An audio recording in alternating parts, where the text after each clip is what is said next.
All right, folks, we're kicking off season 3 of Generator, and this one's a good one. You ever look back at your life and think, how the hell did I make it this far? Yeah, me too.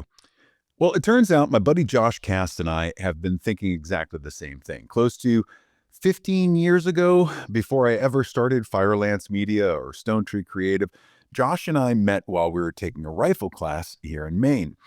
We were just a couple of guys that were into firearms training. We both had cameras and no real plan for the future. Fast forward to today, and somehow we've both built careers in media, survived the chaos of the defense and photography industry, and shockingly made it past the age of 35. In this episode, Josh and I dig into what it takes to balance creativity with making a living, how the defense industry has changed from a creative standpoint, and why storytelling beats flashy trends every single time. We talk about the importance of educating clients on the value of good work, the struggle of pricing creative services, and the constant need for better gear. Josh also opens up about his shift from running a successful gun blog to building a full-blown media production house. And spoiler alert, he's making some big moves. So if you've ever wrestled with the tension between passion and profit, or wondered how to stand out in an industry that's constantly evolving, then stick around because I think you're really going to like what my friend Josh has to say. So let's get on with the show.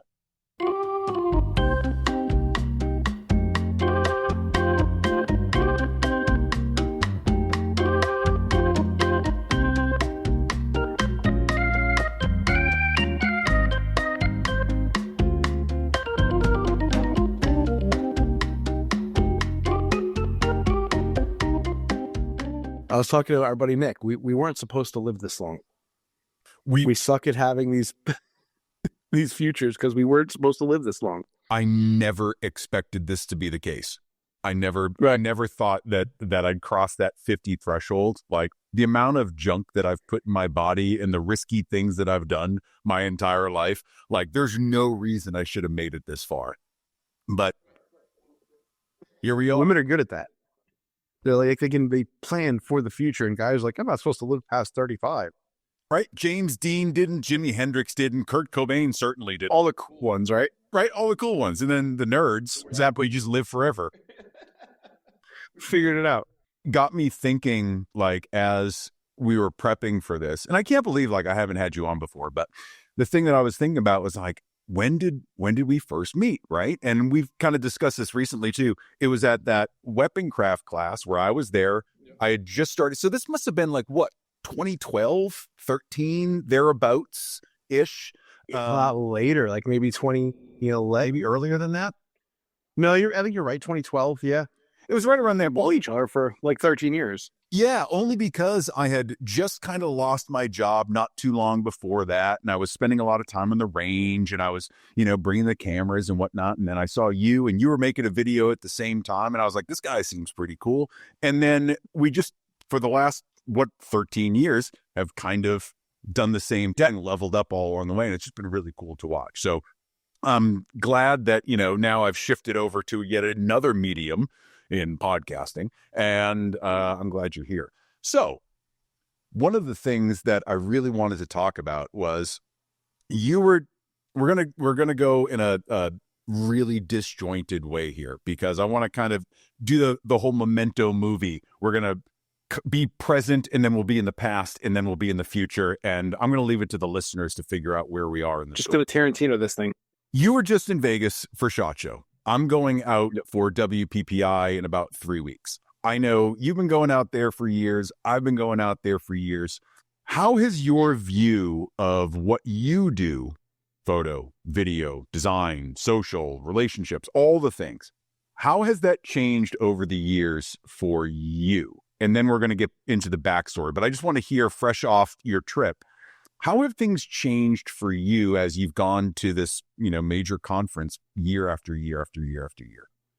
It's changed a lot. And the reason why is because how we interact with our industry has changed a lot as well. So if you rewind a decade ago, we were up and coming blog. We were trying to get our name out there. So back then, the early 2000s, it was very much about who could get the information soonest, right? It was just like who's going to get the new releases, who's got the most following to get the most distribution out for low budget marketing output for just about every manufacturer and trinket designer. And we were running 18, 20 miles a day with video and camera gear and doing booth review videos and booth interactions with marketing directors and R&D people. Fast forward to today, and we're no longer focused centrally at all on the blog or reviews or anything of that nature. We're now part of the industry in a manner that we've grown to a point that we can demonstrate, showcase, and illustrate what products are capable of and how they can be sexy and how their engineering really speaks to themselves on a commercial level, executing the photography and video that we started doing back when we were just a blog 10 years ago. So we go there now, and the trade show is no longer about what can we get there sooner, what can we showcase sooner. Now it's about maintaining relationships more than anything, because SHOT Show, if anyone who's ever been, or any major trade show, sometimes when you get to a certain level, and I'm just assuming this is kind of like what your show is like, Yep. it's more of a being seen there as opposed to I'm generating business here, because that says just as much, if not more, than going there and trying to grind and hustle and see who you can work with and what you can do and what not. So that way you can further your career, your business. So we went to like one party, and I had five different people who are like, that's a sick demo reel. Here's our card. Call us. We need a video. Call us. We need a video. Call us. We need a photo shoot. That was, if all four of those pan out, all five of those pan out, my year is paid for. Right. But I went to SHOT Show with my year already paid for. Like I already have commits from major clients. So some months are going to be light, any studio, right? Some months are going to be overburdened, heavy, and time crunch. And those months pay for 2 other months. So as long as you backfill enough work, and to me, that's what SHOT Show has become now. It's just we're going to go, we're going to maintain relationships. Maybe we meet some new ones, and we grow in that fashion. Yeah, I found it really interesting that when I started, I was doing all the editorial stuff, right? So recoil, guns and ammo, right? I was writing and doing this kind of the same thing you were doing a bit of news coverage, and then also doing more photography and a little bit of video back in the day, but more photography for magazines, for websites, that sort of thing. But I wasn't approaching it in a commercial way. Thinking back, I really failed at that, because while I did pick up some commercial work along the way, and it was great, you really focused on that in providing those visuals for these companies and really stepping up. Providing creativity in an industry, like you said, is not really all that creative all the time, right? It's a manufacturing. Good enough industry. Yeah, it's good enough, right? Totally. We're going to get into that. So, Okay. but you were able to build a lot of these relationships. And I love the way you say it, like relationships, not a contact list, right? That's such a huge differentiator.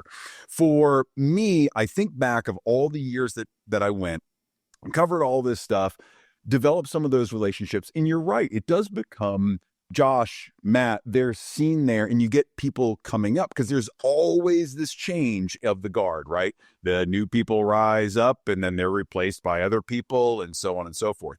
But in that business, there were probably, I don't know, 10 or 12 of us that were like full time, all the time doing this type of content. That's not to say no one else was, but in the early 2010 to 15 era, there weren't a whole lot of us doing this on a mass scale.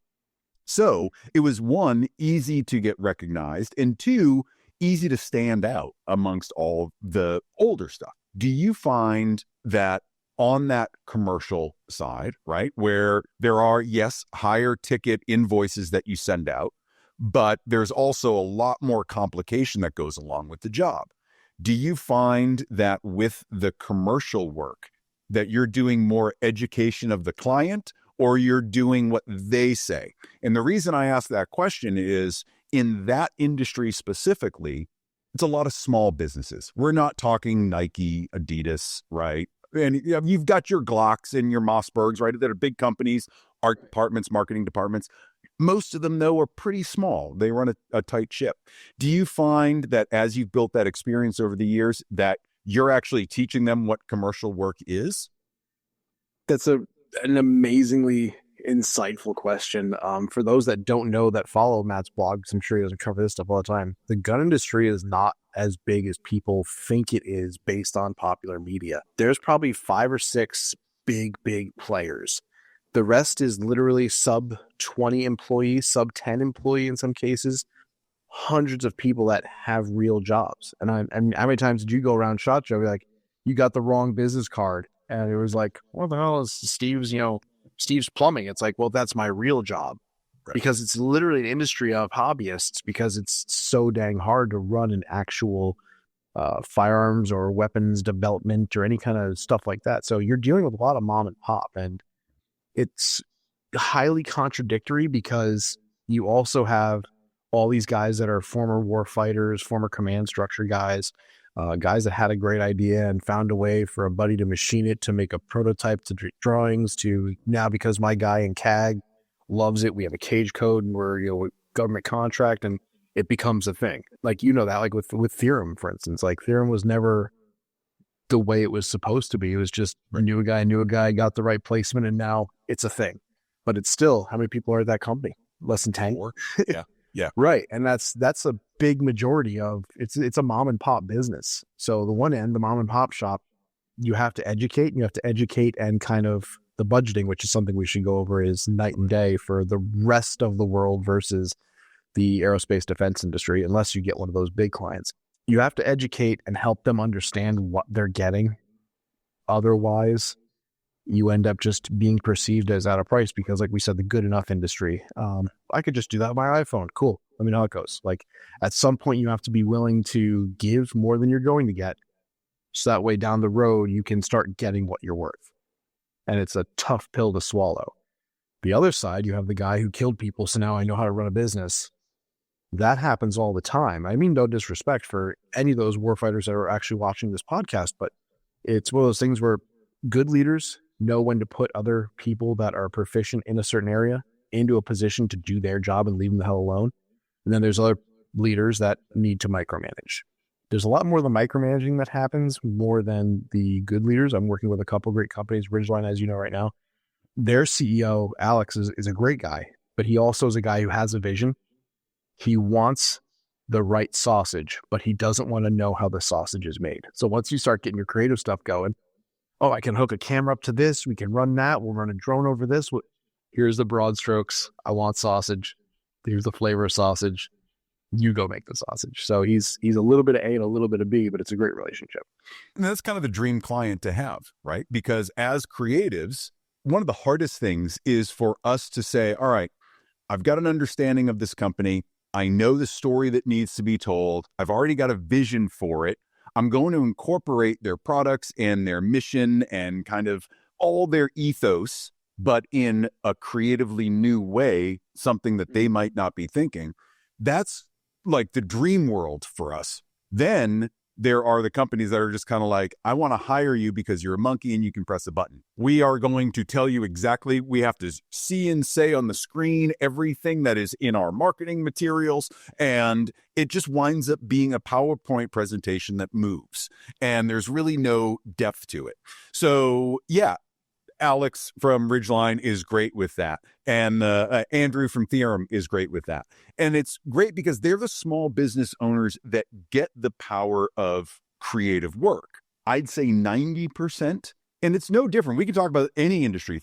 Put an industry in here like a Mad Lib, and it's going to be the same no matter where. And I've been able to see this on both sides, both the photo industry and in the defense industry, is you've got a lot of people that just don't understand what goes into making that 30-second reel, that 1-minute reel that gets a viral following, that gets a ton of views. They just don't understand the planning, the production, the things that you have to incorporate into editing, the time that it takes for revisions, so on and so forth. All of that is time out of our schedule and deserves to be paid. But it's very difficult to get that across when everybody's got a phone. They're like, well, I could just do it on my phone. All right, then it'll be good enough and go ahead and do it. These are common issues that we face in kind of any industry. Really? I think so, yeah. And so we see it all the time when we're at SHOT Show. Get guys going up in the booth. Hey, I just started a YouTube channel. Can I get this widget 5,000 for, review and testing? And as a company, you're like, why would I give you a $3,000 piece of equipment when you have no standing whatsoever and nothing that leads me to believe that you could test our product more than we've tested it or review it more than the other people have reviewed it? I see the same thing in the photo industry when people who are photographers, a lot of them kind of mid-level, maybe advanced, are going to companies and saying, you should send me your new light. You should send me your camera to test. You should sponsor me. You should sponsor that. And without giving anything to the company in return, other than their word that they're going to produce this thing for them, right? And it never really happens that way. I know that I was guilty of it at the beginning because I didn't know any different.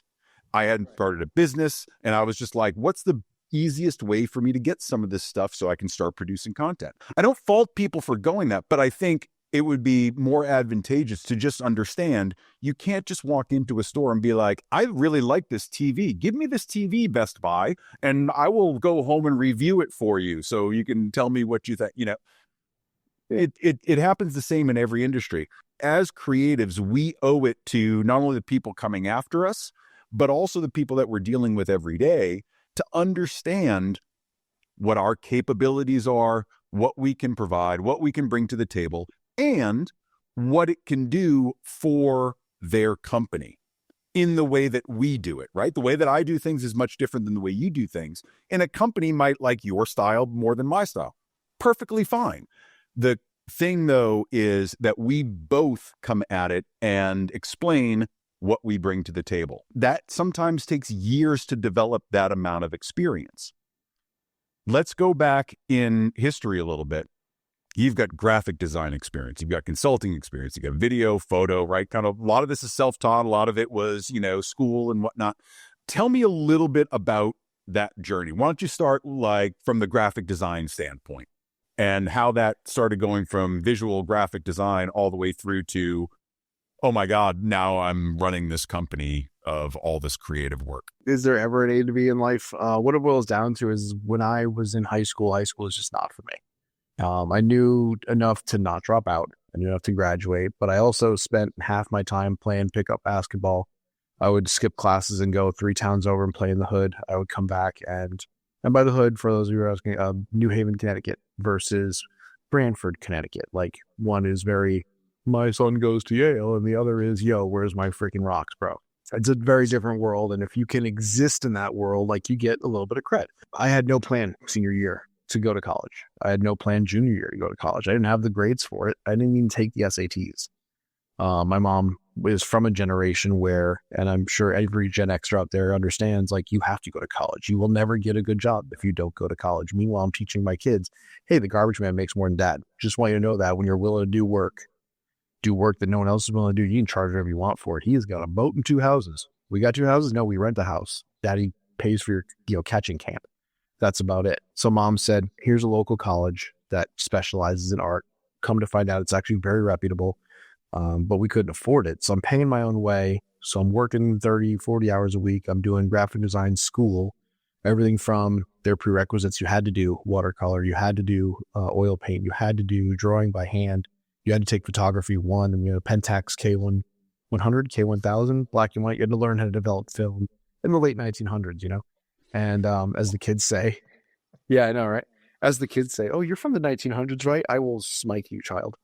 Anyway, so we went through all that, and then it just boiled down to I didn't have time for the piece of paper that said I was okay to do what I was okay to do because I was already doing it. I was already working as a graphic designer in multiple agencies from Stanford to New Haven, back and forth, some low lifes, some high-end ritzy stuff. And eventually I got picked up by a headhunter for Apple because in their eyes, the best person to sell a Snap-on wrench is the mechanic who's been turning it for 10 years. And I kind of got roped into that because anybody who's been self-employed or a graphic designer or somebody who's had to interact with a computer day in and day out, you either keep the ball moving by knowing how to work your equipment and maintain it when things go wrong, or you're just useless because, oh, IT will take care of it. And you've never experienced having to do it on your own. I ended up being with Apple for 9 years. It moved me around the country. So not around the country. It moved me from Connecticut to New Hampshire. let's be honest. But I worked in a dozen different stores helping other people during tax-free times and things like that. And our main goal, this is before Apple Store existed. So for those that can't remember a time, our program that we worked for was called the ASC program, the Apple Solutions Consultant. Our job was to go to big box retailers, maintain a small section of the store. So if you ever went to a CompUSA, a Circuit City, a Best Buy, and you went to the mini Apple store, there was only 100 of us on the second wave, grand total of 125 throughout the country. And what Apple was basically doing that we can now know in hindsight was they were sending scouts out to figure out where are the hot spots, where is it worth us investing millions of dollars in placing a store, staff, and branding, et cetera, et cetera. Turns out where I was one of those places because we ended up having to compete directly with an Apple store. And eventually I just got more involved in the blog and the video stuff that I didn't really care. And I was only there because Apple did have great benefits. Like we had 2 kids and we barely paid $1,000 with like a 5-day stay postpartum. So all of it, like if I broke a bone, I was back to work in 3 weeks, like great care, but I was miserable. It's not an easy thing for any man to admit. I at one point was crying to my wife, like, I'm not happy. I'm extremely unhappy. I'm literally a slave to a job for the benefit of benefits. And she said, make this work and you can quit. So I cashed in some of my 401k and I said, give me a year. Here's all the bills that I have in a year paid for with this 401k. Let me figure out how to monetize this and make it work. And I don't think it's a matter of me focusing more than like say you did. It's a matter of my back's on the wall. I have to make this work. How do I make it work? And there's a million stumbles along the way. Because the first time somebody said, oh, you're a commercial photographer, I was like, oh, what? Like, how dare you? I'm an artist. And it's like, then I look at my work and I look at like artistic work. Like I look at your work and I'm like, God, like you're the main reason why I won't do headshots. 2 reasons. One, you're very good at it. You've worked very hard towards it.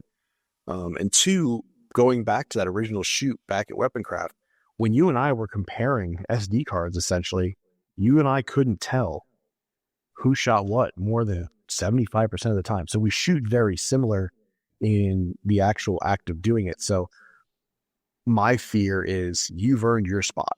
I've earned my spot. I don't want to cross into that realm and say, oh, I'm going to do headshots just like Matt does. And then if people can't tell you from me, that kind of affects both of us. Sure. In a not good way, right? It could hurt your business. It could hurt my business. It could water down your brand. And among other things, you're my boy. So I wouldn't want to ever take food or money out of your pocket. Exactly. You and I had this brief discussion because there's only a handful of people that are at this whatever perceived level, even in the firearms industry, where it's like, so-and-so can do it, so-and-so can do it, or so-and-so can do it. Like that's your 5 names. If one of us gets approached by somebody else's clients, we end up picking up the phone and saying, hey, what's going on with this? Absolutely. And 100%. the last thing I want to do is, like I said, take food or work off of your plate, just like I'm sure you wouldn't want to do it to mine. We don't like crossing the streams. Everyone kind of builds their little tribe, and it's like, we are the people of the photo realm. Like, we're going to make your videos and you leave him out of this. I think that is something that you find in the commercial world that you don't find in the retail world, I'll call it, right? So dealing with the muggles, the non-commercial people, in the commercial world, yeah, with a small community of photographers, small community creatives, we all had a great network of, oh, you need a graphic designer, you need one of these people, you need someone to shoot video, you need these people, right? Yeah, totally. And then, also if we got approached by a company like, I thought Josh was doing their work, let me give him a call and kind of figure out what the deal is, because it is a small community and all you have is your reputation, right? So I know that I don't want to say burned out of that industry, but I kind of burned out of that industry because I found that I wasn't interested in taking pictures of plastic anymore. I wasn't really into the commercial side of things the way I thought I would be after a period of time. And I really just like telling the story of people and headshots and portraits. And that's really kind of where I branched off and started Stone Tree. You went from Apple, you started the blog thing, right? You cash in your IRA, you start doing photo and video, and you start to build this up and building your reputation. It gets bigger and bigger and bigger. Do you find that there's anything that you're doing now that you're like, I wish I had done it this way 10 years ago, or I wish I had branched into this area earlier or later or not at all? Is there anything like that? No. So the funny thing is I think, in my opinion, photographers make better videographers, and it's because they have better understanding of framing, they have better understanding of composition, of lighting, and how to achieve that. Once you take all that math and you apply it to the amplification needed for video, which is nothing really changes other than how much light you need and understanding ISO better. You can make just about anything. Then it boils down to editing. Well, there's plenty of stuff and tips. Yeah, I'll give you one free one that every videographer that's up and coming needs to hear. Never chop and edit on no motion. It's the best tip I could give anybody. Because it's like, how many times you watch a video, it's like, ready? Okay. Or they chopped right after somebody in the background, so you're ready? Okay, we're good. And it always start in motion, be in motion. That'd be the best tip I could give anybody who's learning how to edit. But it's a staircase of situations. So what do I wish I did differently? I wish I charged more. Yeah. Because it's easy to kind of walk back a problem, right? Like, I wish I charged more, but I wish I charged more because if I had better equipment, it's one of the few industries, right, where you could have two photographers side by side, and if they're both the same level of intellect and the same level of capability and talent, the better camera is better, period. Like, they both know how to edit, they both have the same eye, they both have the same composition and lighting.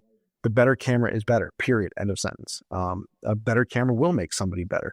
It doesn't buy talent, it doesn't buy composition, it doesn't buy that eye that people talk about, but at the end of the day, a better camera makes you better. I think going cheap in a lot of the ways I did over the years, because we tried to run a very thin budget. A lot of people don't realize we were liquid financially up until 2 years ago. Really? Because of the name of our LLC, no bank would give us credit. No bank would, and that's on me. You know, for those that don't know, we launched our business, which was a media marketing blogging company. Four Guys Guns LLC, the day after we went live and had our credit card processing and everything, the Newtown shooting happened. And that was a gut punch for the entire industry. Like, I debated what I was doing. Can we swear on this? Yeah. Oh, because I drop F-bombs left and right. I want people to get this false impression of me. Like, I literally went dark on social and we were really active for more than a week, where I was just like, what the F are we doing here? Right. And then when you start dissecting things and you get past the noise of what happened, well, a sick individual did a sick thing with a bunch of crimes, and that's not my fault. I didn't propagate it. I didn't promote it. Okay. But that very same week, we got a call shutting down everything. So we've always been cash on hand from the entire, and that's a short little diatribe. We don't need to get super into it, but because of that, we've never had credit. We've never had ample stores. So because of that, we're working with, I don't want to say subpar equipment, because it worked at the time. We made it work. There's only so much you can push and post, unfortunately, to really make it kind of to be the tier you want to be at. But if I had bit the bullet and kind of ate ramen for, a month sooner than later, I think I probably could have made this a lot faster of a transition up to bigger corporate jobs. I just got off the phone with another client that literally was like, we already shot this video for him, shot it a year ago. Product ended up getting benched, and he wants me to reshoot the video. Mind you, we're using the same model. We're using the same location. It's the same exact firearm. His words to me were, I like the stuff you're doing now better than what you did a year ago. So I want you to reshoot it. And not only that, he wants me to reshoot it, and he's paying me for it. Talk about Dream Client, right? I want you to redo it, and I want you to do it the way you're doing it these days, and you're going to get paid yet. So it's like, when you get that kind of feedback from a client where you're like, yeah, you're kind of right. Like, because I've been working with this client for 5-6 years now, and I look back at stuff that I did 5 years ago for them with a Sony A6400, like a Rokinon lens, and like a Chinese Xingyang Fao gimbal, versus what we're doing now with a DJI, with an FX3, with Cine lens, or G Master lens, and multiple people, which having somebody creatively to bounce stuff back and forth and hash things out is highly underrated. It's essential as far as I'm concerned. But anyway, having that feedback come back where, yeah, you're improving. And if I didn't give it to you, I got to get you my demo reel, because that actually got us a bunch of business this year. And then we're only in February. Very proud of that. And a lot of that is because of our boy Jimmy and the collaboration between the idea, the execution, and then the post-production work. You bring up a really good point about the the gear doesn't make the creative, right? But sometimes it does, right? So I'm a big fan of, I started the same way, right? Canon T3i, right? And a kit lens was everything that I was using. I thought I was the shit, right? I was just like, I got a 68. camera where you could take the lenses off, right? And I was just like super proud of that. And you don't realize that what you're doing with the kind of the lower end gear is just paying your dues. You're getting your chops. You're learning how to tell a story. You're learning how to shoot for an edit. You're learning how to shoot for the final piece. Whatever it is, you learn that way. And then as you start to outgrow the gear, and hopefully commensurately you're getting paid for that, you can invest. It's this ongoing process, especially in our industry, in the creative industry. It's a constant investment. What works, what doesn't, what makes my storytelling, my voice match on the outside what I see in my head. And sometimes that comes down to gear. My thing is lighting, less the camera, more the lighting. What kind of lights do I need? Constant strobes, tube lights, LEDs, like whatever it might be. I'm always playing with those things. It doesn't make me a better storyteller, but it can enhance the story that I'm trying to tell, right? So I think there's a tipping point where the gear definitely does make a difference. I think where people often get stuck is they just kind of plateau and don't push more towards, how do I make this more cinematic? They become very comfortable in the way that they're producing things. I know I fall into this quite a bit. Like, oh shit, the stuff that I was making 5 years ago, I'm still making stuff that looks exactly the same, even though I know way more. I just became comfortable in producing the videos a certain way. I think, that evolution of your voice, of your style is essential so that you can get clients to be like, wow, I really do want you to reshoot that because it resonates more now than it did then with what we're trying to do. It keeps you current. It keeps you on top of the trends that are happening. And you just become a more broad base of knowledge when you're starting to pitch other jobs to other companies, because you can say, hey, what I'm seeing in the industry is this, and my style kind of fits this, and your company sits over here, and here's how we're going to make all of that work. I love the fact that you call part of that out. I think the other thing is your own confidence and your pricing and your business acumen. As you gain more experience, as all that grows, you just become a more valuable player to your potential clients. I want to ask you, because I've seen this a lot, when you start to level that up, you started to charge more, right? You started to get a more regular national rate rather than doing things for ramen and likes on videos, right? You actually started to put money into your account. As you started to do that, I'm sure you lost lower level clients or heard he's growing too big for his britches or he's charging too much. How do you handle that with clients? Because I know a lot of my friends hear that over and over and over. You're charging too much. I can't afford that. I'd love to hear your perspective on it. Some of this goes back to educating the clients, right? So Yeah. a lot of the clients in this industry, they're very comfortable with, like say machining or the staffing for that machining or bits, things like that, the manufacturing side of things. So if I ask them, why does widget X cost XYZ? Well, it has this many turns on the machine. It has to be handled this many times, or put two bodies on it, things like that. And said, okay, so if I'm telling you that the price you want means I'm worth 26 cents an hour, is that something that you're comfortable with hiring me for? Do you feel like you're getting 26 cents worth of value? And then it's kind of, well, no. It's like, okay, so the equipment required alone to make what you're looking for, to really make your vision come to life and become a nationally recognized, maybe a highly shareable, maybe it goes viral. I'm not making those claims, but our goal is to make the thing that's in your head come on out in the most epic way possible. And with that, we need this equipment. I need this many people. I need this much time to do it. Those people also have bills and stuff that need to be paid, and they're worth a dollar amount. The equipment didn't just magically appear on my doorstep. If you need something different, then I can recommend other people. But it got to a point where once I started getting better equipment and better understanding as to how much dollars per day I need to exist in this world, from there we moved up. And anybody who's, I guess, done it long enough knows, like, when you start getting inundated with work and it's time to raise your prices. If you don't have time for yourself, all you're doing is working, it's time to raise your prices. If you lose some of that lower end on the way, they're not gone forever.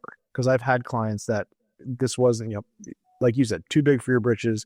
I'll go to X, Y, and Z. And this is part of this weird web, right? So the relationship piece, do you have that chemistry with that client? Growing too big, got it. We're always here for you if you need help.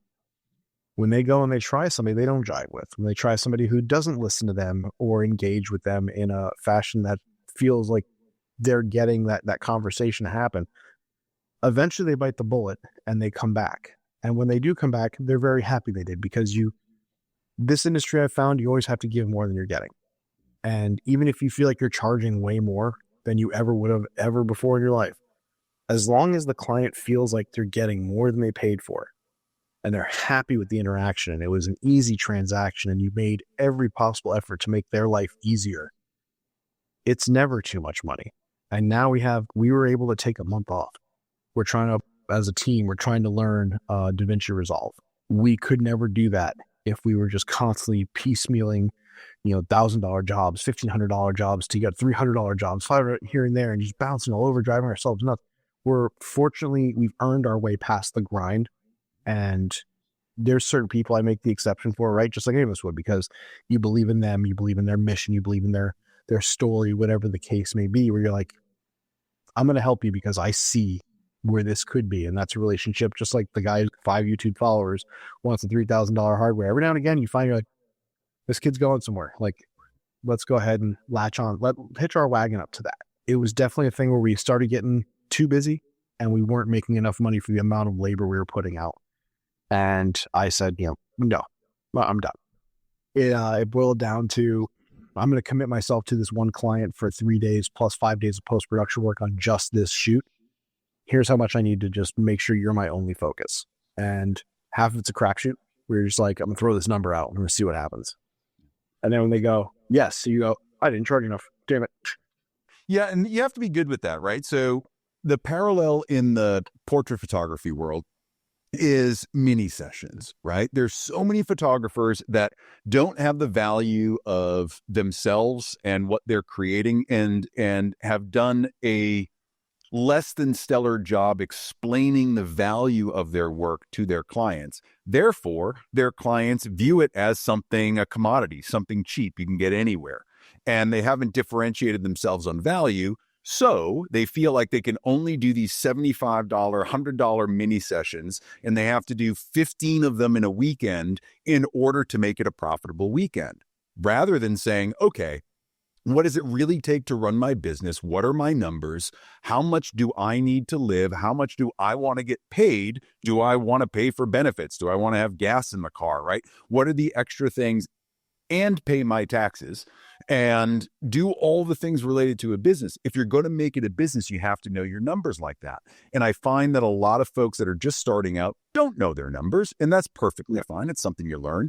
But as you start to really get a picture of how you want to live your life, you realize that you're often raising your prices just to stay treading water. Rather than staying in the red, you've got to raise your prices. While it's uncomfortable for you at the beginning, it becomes very comfortable after the first client says, yeah, no problem, right? Where you say, wow, I should have charged more. And it breaks that ceiling over and over, saying, wow, there are clients out there that value what I do at the prices that I provide it for.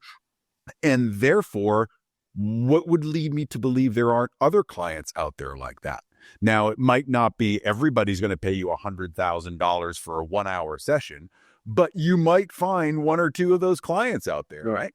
So I think there's this fear in the pricing, in cost. I think there is a dearth of people explaining what the value of photography or creative on any level, right? Sculpting, painting, video, photo, doesn't matter. Artists sometimes lack the ability to explain the value of what they're producing, right? And I think we're starting to see a lot of that with AI now, where things become push button, make your own headshot, just upload a picture and then make 37 versions of your headshot. That's perfectly fine. Do it. You're going to get what you get. You might have 7 fingers on one hand. It's fine. As AI makes things easier like that, people start to see the value in the craft of creating something that is bespoke, that is something special for them, that isn't just computer generated and thrown out there and you have the same thing that everybody else has. There will always be clients that gravitate to you for what you provide.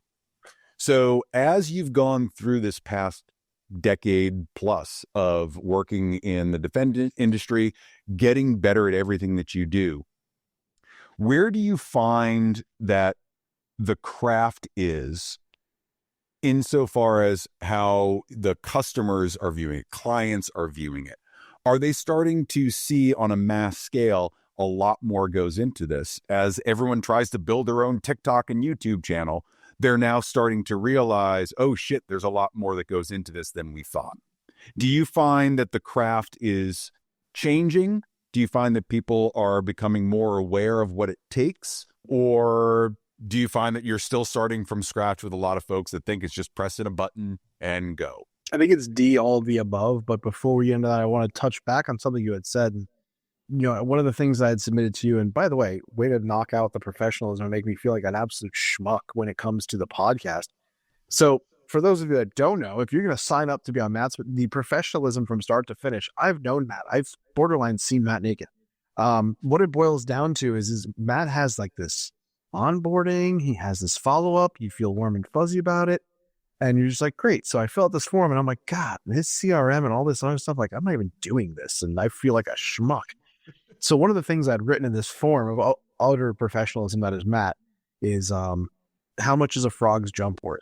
And some people understand that analogy, some people don't. But when people ask me, like, how do you know what to charge? We as creatives tend to be, and I'm not saying everyone, but we as creatives tend to be, we're a frog that knows how to jump. We do it because we can and because there's something inside us that says you have to do this or else you can't breathe tomorrow. Like, it's just a thing that you do and you know how to do it. So therefore you apply zero value to it. The reality is you can, once you figure out how to monetize that by showing people how to jump or teaching people how to jump or jumping for people, then that frog learns what that leap is worth. And it's hard when you have no value on your artistic capabilities, creative capabilities, whatever the case may be, to monetize that. And a lot of that is self-growth and not just the grind. And what's been crucial to me is having my business partner, Brian, is very good at saying, here's how much time you've spent on this. Here's what your rent costs. Here's what the rent for the studio costs. Here's what the equipment costs. Here's how much your jump is worth to these companies. And then there's this one fun word called margin. We have to build margin to that. So we actually are profiting and not just breaking even. So I didn't just magically learn it by myself. And it definitely took, because your biggest fear, right, is a client saying no, like you're no longer good enough. We're no longer friends. I don't like that person anymore. Like whatever the case may be, at the end of the day, that growth is necessary for all the businesses to grow. And you have to learn how much a frog's jump is worth. To answer the other question, it's a mixed bag of clients, right? Some clients you don't have to, they've been on set or they've been on location. They've seen all the equipment that comes out, or they've come to the studio and seen a timeline on your big screen of how a video is chopped and all this stuff and the drives that hold the logistical side of things. Generally, if you get clients that aren't understanding of the creative side of things, they're usually understanding of the logistical side of things. So once they see the logistical side, then it makes sense. And then they understand it's a process. Then they understand, like, or you have your guy like, so take the manufacturing job I'm doing right now. They didn't understand like your library of assets. You need this SKU. You need an image of this SKU on the web. You need this SKU to also be in lifestyle. You need this SKU to be in PDFs and flyers going out to people in catalogs. Where does that start from? Well, we need clean white setup. We need lighting. We need to set it all up. We need to clean it pristinely as much as we can before we set up the perfect camera angle, then the 3/4 angle, then the top view angle, then the reverse angle. And then we bring it into Photoshop and then we clean it up. And then it goes off to overseas so they can create clipping paths for everything. And then it comes back. And how many hands, how much equipment, how much time has how it transpired for widget number one. You have 50 widgets that have to go up on your website by the end of the week. Guess what? My butt's getting wider in this chair requires you to spend more money. And here's how much that money needs to be. And once they see it once, that's it. I need it again. I need that again, because when you start at ground zero with professionalism and building out things properly, they never want to go back. When you teach a man how to fish, right? Or if you teach somebody how to clean their house and be organized, half of us are just going to be a mess anyway, but we know how to get it back to where it was. If you teach somebody where they need to be at that point A, that starting point, they'll always want to get back to that. And once they understand that process in some capacity, half the time, just invite your clients. If you're doing commercial work, especially, invite your clients, bring them along, buy them lunch, put them up in a hotel, whatever the case may be. Like if we're going to go do a shoot in the middle of the woods, put them up, do drinks the night before, maybe getting, especially in this industry, get a little drunk. Next day, we're all going through it together. We're hiking up into the spot. We're setting up plates. They're all meeting Jimmy. They're all meeting Brian. They're all part of it. Once they're there and they're living it, and then you bring them by the studio, like, here's what I'm working on. You show them your before and after of this shot. Do you like this look better than this look? They start really grasping once they see the logistics in the process. And that education is necessary. But on the other side of the coin, you have the clients just like, oh, 60 grand? Make it happen. Toodles. Right. And you like them too. Yeah, no, those are great. And that's a level of trust that I think we all kind of strive for, right? You want to get to that point where the clients are like, no, I'm hiring you because it's you, not because I need a video.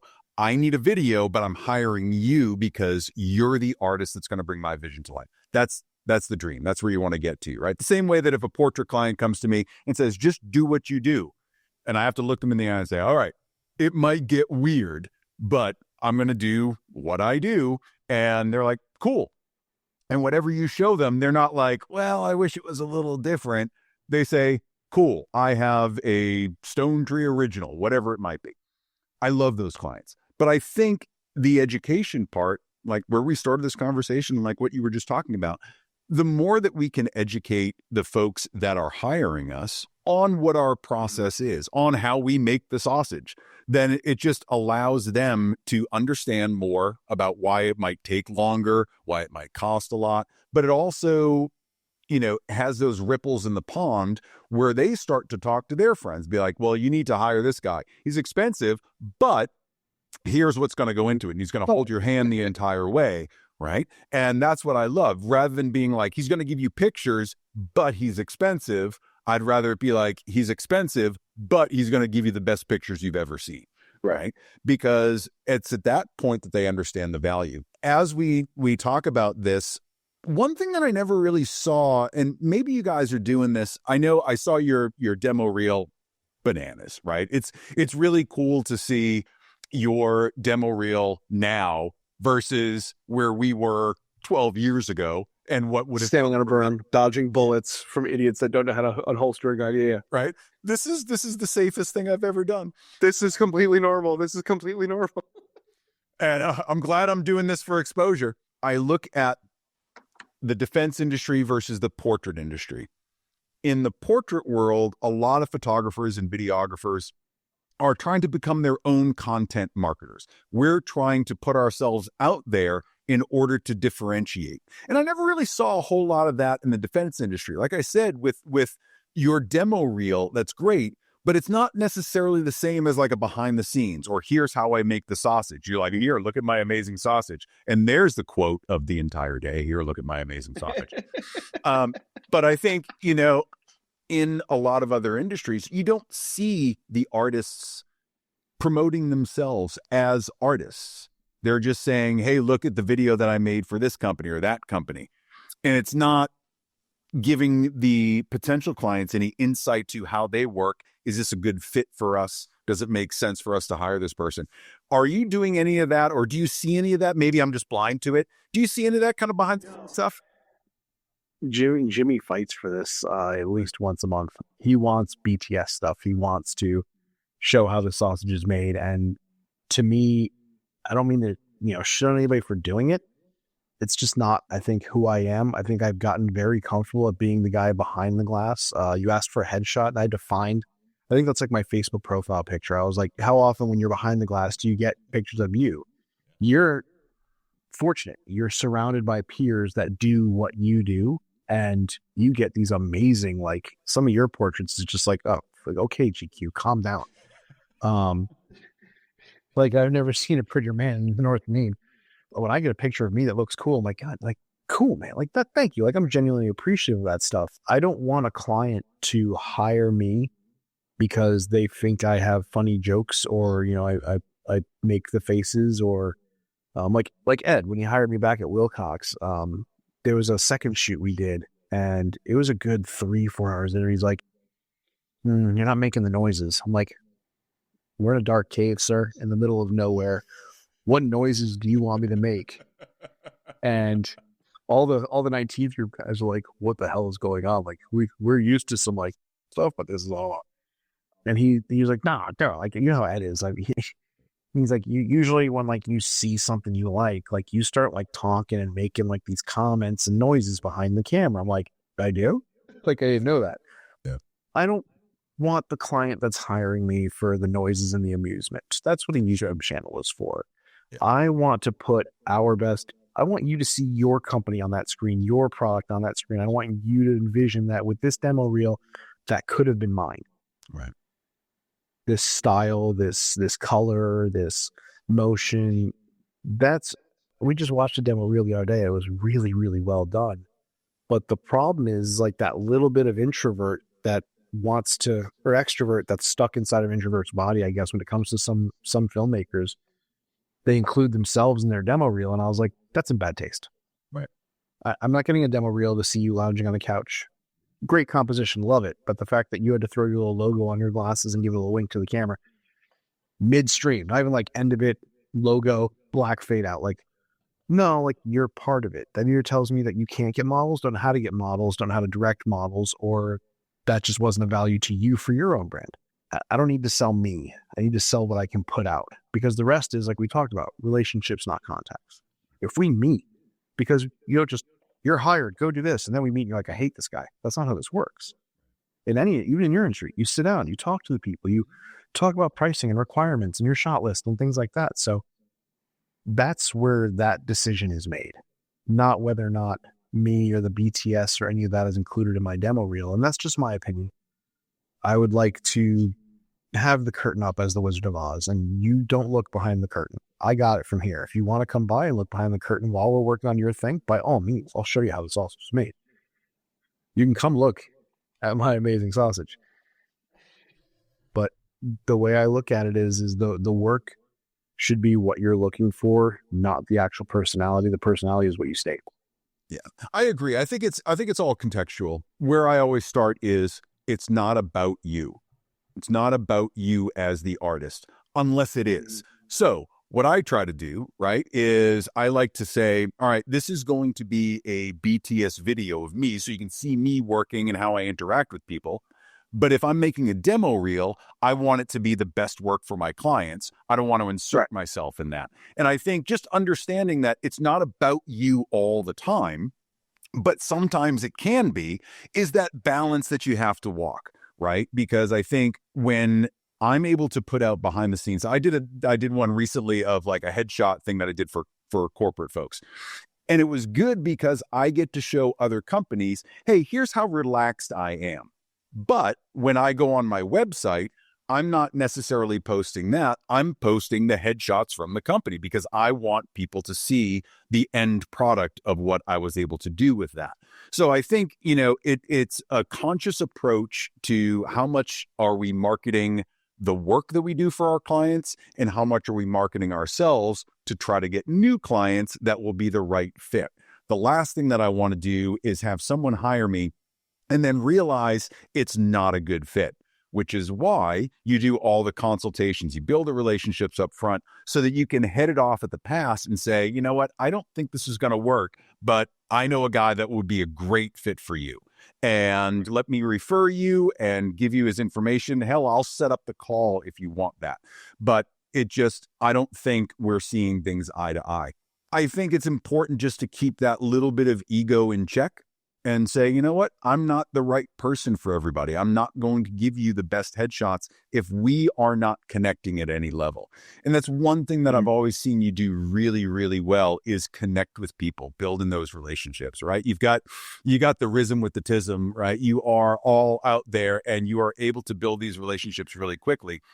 But I think one of the things that you and I have in common from working in that industry for so long, and you had put it on your little questionnaire, is that you've made a full-time job of being comfortable with being uncomfortable.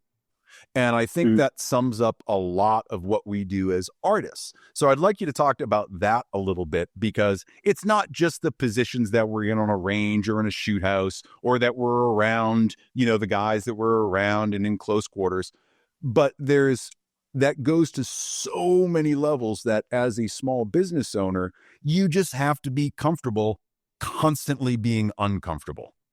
Especially mentally. Yeah. Yeah. So talk to me about some of the challenges that you've had there, just because I've faced a lot of them the same, but I'd love to hear your perspective Yeah. on kind of what you mean by that discomfort. What's the discomfort that you feel that you've kind of grown attached to? So we reached a point towards the end of middle of last year where I now have more overhead than I've had in my life, especially self-employed. There's people I'm responsible for, and financially things were looking very dicey. And I had a great meeting with Alex, and it seemed very minuscule by comparison to what he was going through at the time. And it still was proportional, right? So if a millionaire had the same problems as somebody making minimum wage at the Piggly Wiggly, those problems scale, but they're still problems all in the same that weigh exactly the same on each person's shoulders. But the experience level of how you dealt with those problems, and I've been in such tight financial spots before that are relative to my stature in the community, the financial community, that it's part faith, which is funny because I don't celebrate any religion really, but part faith that things are going to work out and part hustle. And then where they meet in the middle is kind of where you exist. You're really unhappy with that boat anchor of problem tied around your neck, but you also have faith from past experiences that here's what's going to happen. Here's what you think is going to happen. Here's what you believe is going to happen. Here's the cards are showing you is going to happen, but you're still dragging that anchor trying to get to that other spot. So you have to get comfortable with understanding that you're not always going to have 100K in float in your bank account. You're not always going to have a million in float, whatever the number is for you. For me, 100K in float would be freaking stellar. We constantly are riding, not nearly that, but between paying people to work, paying models, paying location fees, new equipment, it ebbs and flows. It's, Delta P wave, so to speak. You got to get comfortable with having that poker face and understanding that this isn't everyone's problem. And it's also not just your problem. Having a business partner, having a partner in life, whether it's a wife or a husband that supports you in what you do and is willing to be the person that bounces other ideas off of you. When I struggle, like the first person I go to is Brian, like, hey, am I messed up for this? Am I effed up for this? Like, do you see a different way of doing this? And if they don't have some sort of different point of view, then you need better friends or you need a better relationship or someone to bounce things off of, because a different perspective is always, especially as a creative, it changes your head tilt just a little bit to say, I didn't look at it that way. And that causes your creative mind to spin a completely different direction and say, I got this. This is no big deal. Yeah. Getting comfortable being uncomfortable requires, in my opinion, strong mental fortitude in your past experiences and a good support system around you of people that understand you and take you for who you are and celebrate that with you. And knowing that, supply you with advice that you may or may not like. The Emperor's New Clothes is one of my favorite fables of all time. I bring it up just about every conversation with somebody who asks about, especially this industry, but you can't surround yourself with people that are just going to celebrate you and tell you how great you are.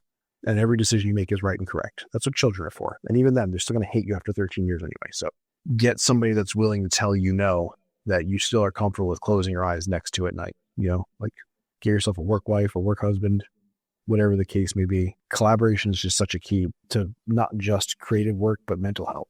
Because, yeah, we get into uncomfortable spots on the range for sure. I mean, who doesn't want a blade of granite in their shoulder blade while they're semi-inverted on a downward mud slope just to get that one shot of the dude doing the epic thing, and then you get to do it again. Oh, and it started snowing. Like, Oh yeah. given what we do, that's a common thing. So it is, like you said, multi-layered, and it's more than just being uncomfortable on location. It's being uncomfortable with being a solo business owner or a small business owner, or making things meet as you grow and expand, and having other people you're responsible for. It goes so far beyond the physical, like you said, right? It definitely is a mental game. I remember, I got hit with more ricochets and shrapnel and things than I can count. However, I was never concerned about me. It was always like, oh God, did it hit my lens, right? did it knock the light over? Did something happen, right? I'm not, am I bleeding? It's just my like, oh God, what happened to my lens? I don't have another $50 for another filter. Like, I think there was a point that I got to, and it's right about the time I switched from Firelance to Stone Tree, that I was just like, yeah, you know what? I'm seeing these ups and downs, and I now have the fortitude to bring it into another business and start all over again, because I know from previous experience that I can do X, Y, or Z better, or I know these things are coming, right? And this is all just experience. But there is something in solopreneurship that you have to have that unshakable faith in yourself. Not religious faith, but just unshakable central faith in yourself that you're going to make this thing happen. And when that starts to waver, it's that support system that kicks you back to the middle of the road, right? So that you don't drive off a cliff. And they're the ones that generally get you back on track. Like you said, give you a slightly different perspective. Hey, did you think about it this way? Hey, do you remember that time you did the thing you thought you weren't going to succeed at, but you did anyway? Look, we're at that same spot again. And it takes that support system, whoever that might be, business partner, spouse, friend, whatever. I think the bartender, right? There needs to be someone that tells you an unbiased view of what's going on, just to give you that perspective. When we stay isolated, as a lot of us do, and we don't have that outlet, we don't have an assistant, we don't have someone that can tell us these things, and you don't get a different perspective. But when you start to realize, like, am I the only one seeing this? And you have the faith enough to say, yeah, no, I'm sure of my own vision. That's where I think you start to understand the fits and starts, and you start to prepare for the future. You start to engage a little bit differently. And that's where you become a real business, right? It's not the hobby where you make a little bit of money. Now you've created a business with workflows, and you see it a little bit differently. I think that takes a little bit of time, but the earlier that you can do that, the better off you'll be in the long run, right? And I didn't realize it till about 7 or 8 years into business. I had struggled along for years and years and years. And then I finally got to feeling like, you know what? All right, I can do this. I can do this year in and year out. I'm not saying there aren't lean years, but there are some years that are great, some years that aren't. And so long as that law of averages kind of keeps that trend line going upwards, cool. But you can't panic every time something goes off the rails. So I'm going to ask you this, as we start to kind of land this plane. That's probably not the proper phrase to use, given that planes are flipping over and flying into each Left other. and right. Yeah, I saw that. But as we start to land this plane safely and not in Canada, where do you think you're going as a business? Are you staying in this realm? Do you find yourself as a business owner? Would you rather be the Don Draper that oversees an art department and like kind of at that executive producer level? Or do you love staying in the guts of it all? It's funny. Where do I want to be versus where do I see myself? Sure. Oh yeah. No, there's a great way to separate it. Where do I want to be? I want to be able to dealing with clients on a one-to-one basis. I want to still be working a camera as projects get bigger and client numbers increase, where I think I will be, not this year, although stranger things have happened. But in the next, year or two, I'd like to be in a much bigger footprint. I'd like at least 2 more guys, maybe 3 more guys. I'd like to start becoming a little bit more diverse and outside of just the firearms defense industry. We'd like to get more into hunting and fishing and outdoors in general. With that also opens up talent pool. A lot of people don't realize when you start bringing on employees, it's more than just their capabilities. It's, can you tolerate this person chewing next to you on a flight without murdering them? So it's, building a team is one of the hardest things in my experience to do, especially when you're holding the reins. So where I'd like to be is, I'd love to stay shooting forever, but I also know that if I'm going to stay shooting forever, that I need to carve time away to go not be in a chair 24/7. I need to be in the gym. I need to be doing stuff. I need to be doing the shaking hands and kissing babies, which means I got to have people doing what I was doing.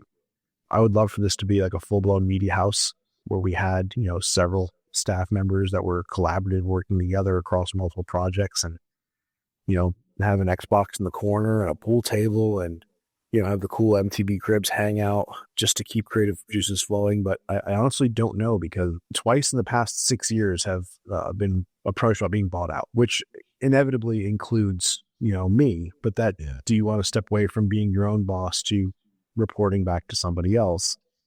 Do you want to commit to this one person's vision as opposed to the 15,000 visions per year that you can work on and keep the ADD bouncing happily? I don't know. Where I'd like to be, honestly, is able to not look at a bank account when I go to make a purchase, and my kids to be taken care of, and a 40-hour work week at the most. It's all over the board. You never know.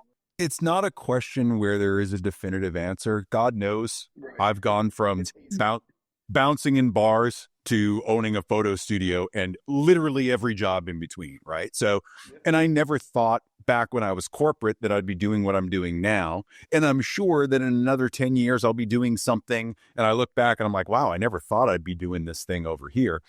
I only ask that because I've seen your growth over the, decade plus. And you're constantly expanding, you're constantly coming up with new ideas, setting some bars for other artists in that industry. I still keep an eye on what's out there, and you can tell, and this is a wonderful thing, you can tell your work immediately because you've developed this voice and this feeling. That's Can you what I explain that to me in words? can I explain that to you in So, words. Okay, sure. no, like, Yeah. like Monkey's like, oh, you definitely have a style. And I'm like, I just do what I do. Like, I don't know what my style is because I don't strive for it. It's just what I do. So I'm curious for that outside input. What is it? What I see, you have a very immersive documentary style that like literally immerses you in the action.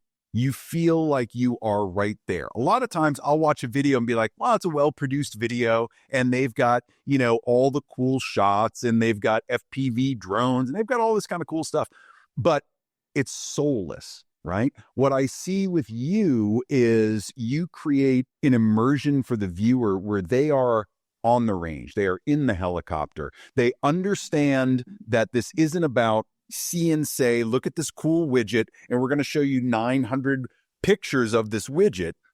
We're going to show you the value of this, why it looks good in your hands, why it fits your lifestyle, regardless of what the lifestyle is, right? I just did this with you when we shot the video for Mossberg, is I saw how your mind works. And it wasn't just about let's get shots of this on the range. It was let's show you holding it, looking out over a field and walking with it and holding it and putting it on the workbench. And there's just all the ancillary parts of owning this product and using the product that you're great at getting those things across to the viewer. Rather than it just being flashy and trendy and look at the transitions we have and the light leaks and look, I'm using an anamorphic lens, right? It being about you, you're able to make it about the product. And that to me is a great cinematographer. It's a great photographer. It's a great editor. When I'm not thinking about what went into making it and I'm just in the story, that's where I really see your work quite a bit being different from others that I see in the industry. Because I feel like with your work, I am part of the shoot. I am part there. I was there watching this whole thing happen. But I just feel like it's a much more immersive experience. So that's the way I see your stuff. Quick cuts, a little bit darker, a little bit grittier, right? And I dig that, right? So that's not always about flash. It's about the storytelling, and you've always had this amazing knack of storytelling. You've done an incredible job of growing Four Guys Guns from this blog. I remember you making all those like review videos and whatnot to really a media production house now that I'd probably put up there with just about anybody in that industry, if not above anyone in that industry. I don't say that because you're my friend and I'm blowing smoke, but there's only a couple of other production houses out there that are producing this type of content at this level. I'm very comfortable in saying that you're a leader in that. I appreciate the kind words. And it's always interesting to hear what your reflection looks like to somebody else is what it boils down to. You sometimes you get a little vampirish, if that's a word. Like you look in the mirror, but only you can see yourself. What does the rest of the world see you as? And when Monkey said it, hearing you, like I've always heard like cinematography, very cinematic style and gritty. I've heard that.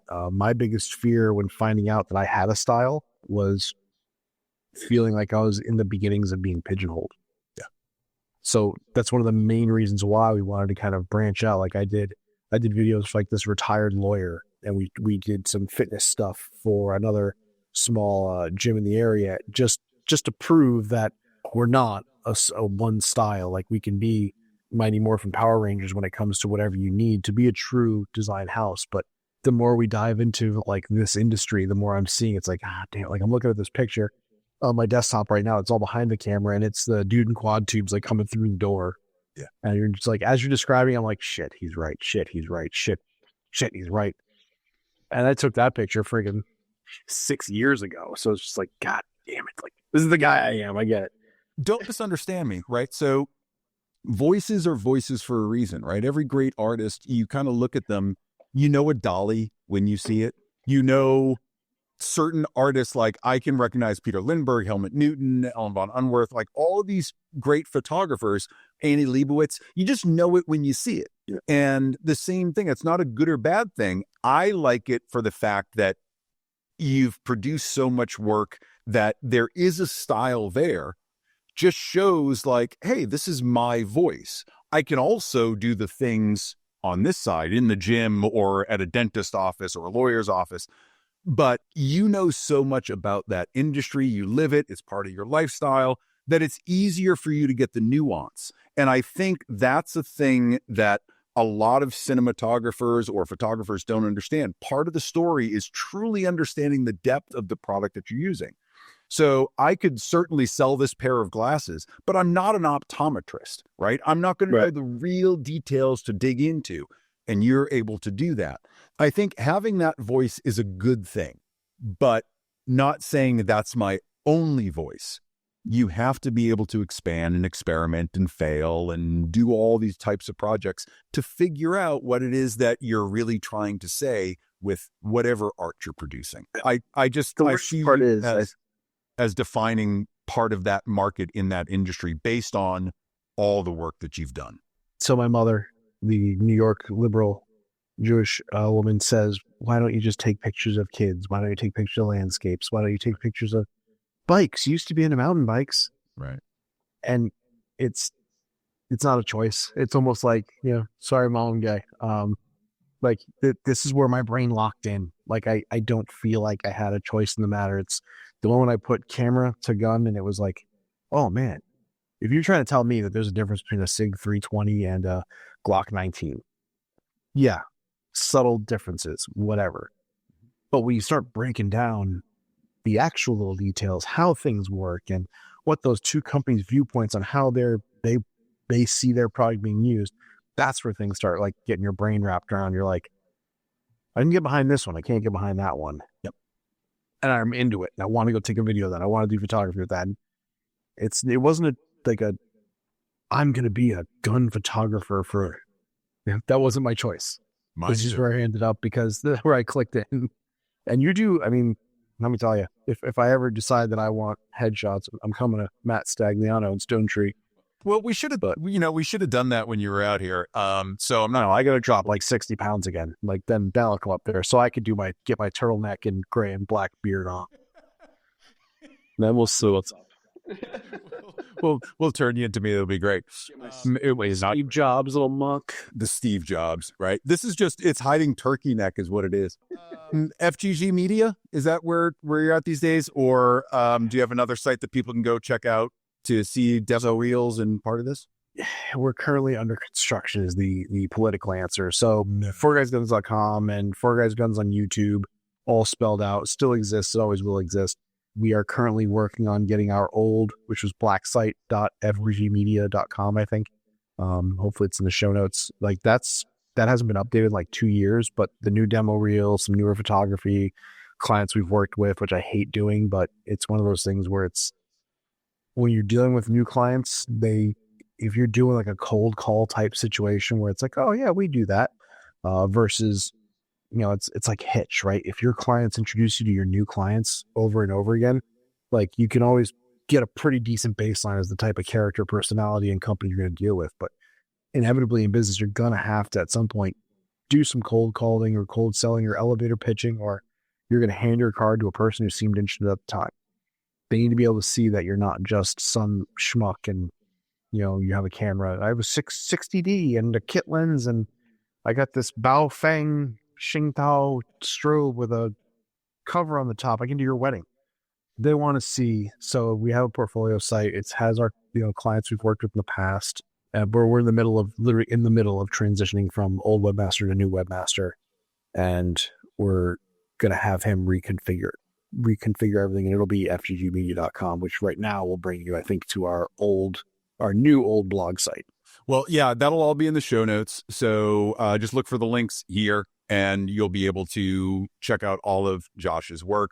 I'm telling you, I've known this guy for 10, 12, 13. I can't even remember how many years. I'll have to go back and find those original pictures. More than 10, less than 20. More than 10, less than 20. I want to see us younger without all the gray in our beards. I haven't dug those up in a long time because I can't remember the period before the gray. I don't remember. 2013 for me is when it started. Yeah. Yeah, I think that was probably about the same. I started growing the beard then too. Yeah. All that'll be in the show notes. Dude, I can't thank you enough for doing this. And I could have talked for another couple of hours. So maybe we'll get you back and we'll do something else. But this was really... I'll get a better camera setup for next time. Yeah, we'll get you some depth of field. You're the cinematographer, man. Like, do the cinema stuff. Get better gear. You need better gear. Like, it's part of the problem. Tell Brian I'm $800 camera, and I think I'll use this for this. Yeah, I think I have an $800 camera with a $1,500 lens. It's doing nothing. I'll just use that as my webcam. Like that's the way you've made it. Oh my God, you're amazing, dude. All right, so hang out here. Thank you again, and I can't wait to talk to you again soon. All right. Thank you so much, Matt. Take it easy, man. Love you. Bye.